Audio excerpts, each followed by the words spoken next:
আসসালামু আলাইকুম রহমতুল্লাহি ওয়া বারাকাতুহু। সুপ্রিয় দর্শক শ্রোতা, আমি আজ আপনাদের সামনে অত্যন্ত গুরুত্বপূর্ণ দুইটি মাসআলা নিয়ে আলোচনা করব। এক নম্বর মাসআলা, 7 ভাগে কুরবানি দেওয়ার বিধান কি?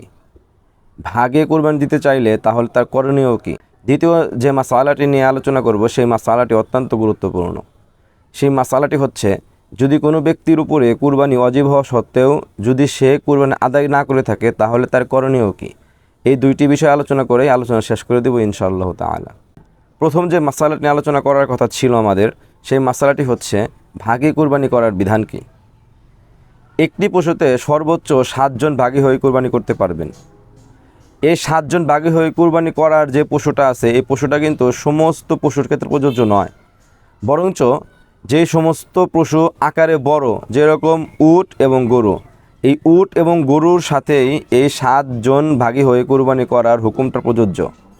বাকি যেগুলো বস্তু দিয়ে কুরবানি করা যায়, যেরকম ভেড়া, দুম্বা, ছাগল, বকরি, এই প্রকৃতির যেগুলো পশু আছে এগুলোর মাধ্যমে আপনি ভাগী কুরবানি করতে পারবেন না।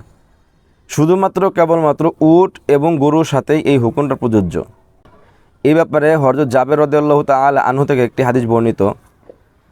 আন জাবির রাদিয়াল্লাহু তাআলা আনহু قال نحرنا مع رسول الله صلى الله عليه وسلم بالحديبية البدنة على 7 والبقرة عن 7।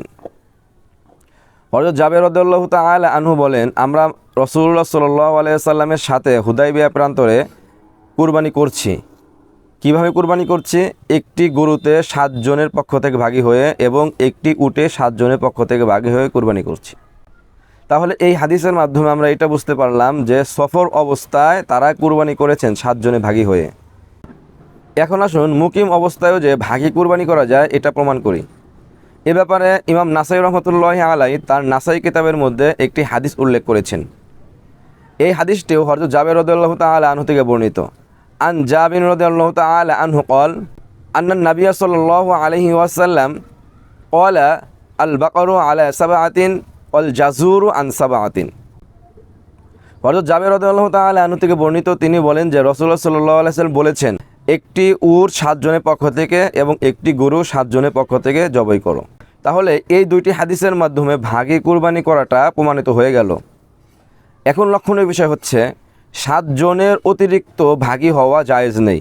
যেরকম যদি কোনো ব্যক্তি 8 জন মিলে একটি গরু ক্রয় করে অথবা 9 জন মিলে একটি উট ক্রয় করে, তাহলে এই 7 জনের অতিরিক্ত যে ভাগী হয়ে কুরবানি করলো, এই ভাগী হয়ে কুরবানি করার কারণে কারোর কুরবানি কবুল হবে না।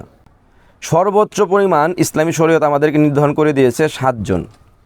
তবে 7 জনের যদি কম হয়, যেরকম 3, 4, 5, 6 যদি এরকম হয়, তাহলেও আপনারা ভাগে হয়ে কুরবানি করতে পারবেন, কোনো অসুবিধা নেই। কিন্তু 7 জনে বেশি হওয়া যাবে না।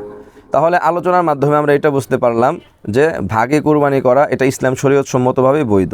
এখন সবচেয়ে গুরুত্বপূর্ণ যে বিষয়টি নিয়ে আলোচনা করব সেই বিষয়টি হচ্ছে, যদি কোনো ব্যক্তির উপরে কুরবানি ওয়াজিব হওয়া সত্ত্বেও যদি সে কুরবানি আদায় না করে থাকে তাহলে তার করণীয় কি?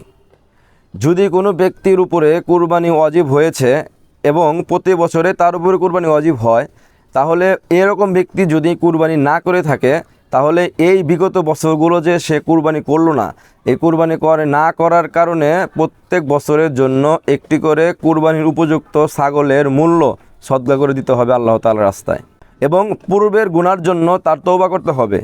এই যে প্রতি বছর যে সে কুরবানি করেনি, এই কুরবানি না করার কারণে আল্লাহ সুবহানাহু ওয়া তাআলার দরবারে এমনি সে মাপ পাবে না, বরঞ্চ তার এই গুনাহ থেকে মাপ হওয়ার জন্য যে করণীয় ইসলামী শরীয়ত আমাদেরকে বলে দিয়েছেন সেটা হচ্ছে একটি কুরবানির উপযুক্ত ছাগলের মূল্য আমাদের সদকা করে দিতে হবে। যদি আমরা সদকা করি আল্লাহ তাআলার রাস্তায়, তাহলে আল্লাহ সুবহানাহু ওয়া তাআলা মাফ করে দেবেন, অন্যথায় মাফ পাওয়া যাবে না। আসসালামু আলাইকুম ওয়া রাহমাতুল্লাহি ওয়া বারাকাতুহু।